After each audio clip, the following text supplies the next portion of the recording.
There is a new paradigm on the market, and it is called Globalization 2.0.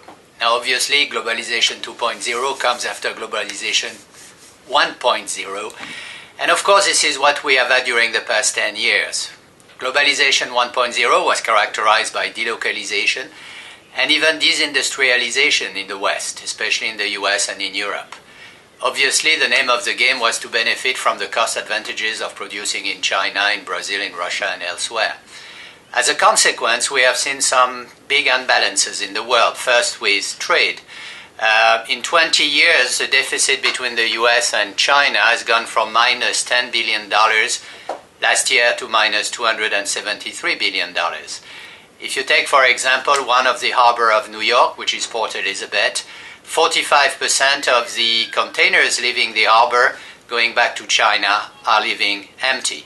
So this is a very good indication of the imbalances in trade. We had the same thing also with manufacturing. Today, China and the US are about the same size in terms of share of world manufacturing. It's about 20%.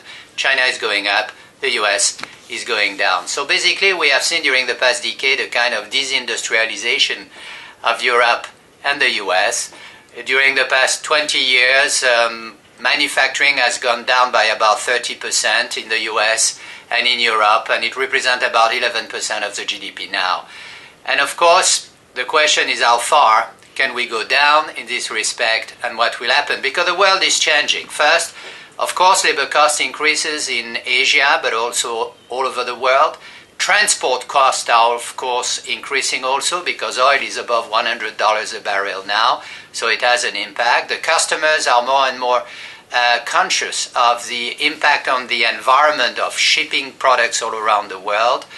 And of course, every emerging nation wants also to develop its own national champions.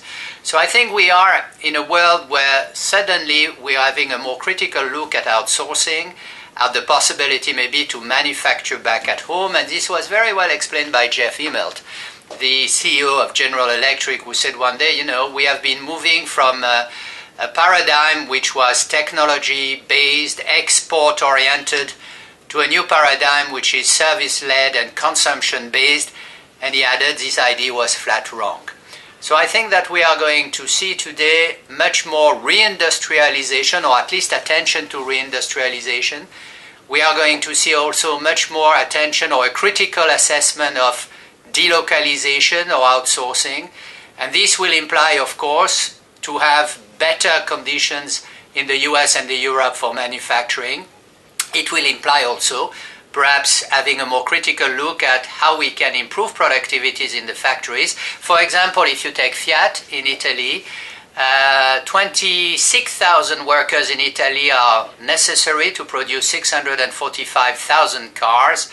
Actually, if you go to Poland, 600,000 cars, almost the same, are produced by 5,800 workers. So somewhere, it's not only about the conditions given by the government, it will be also about relaunching productivity in our factories. At the end of the day, certainly industry is going to become again a key concern in Europe and in the United States of America. And as Charles Dickens said one day, we should not forget that industry is a keystone of prosperity and the soul of business. And I think this is something we are going to rediscover. This is Globalization 2.0.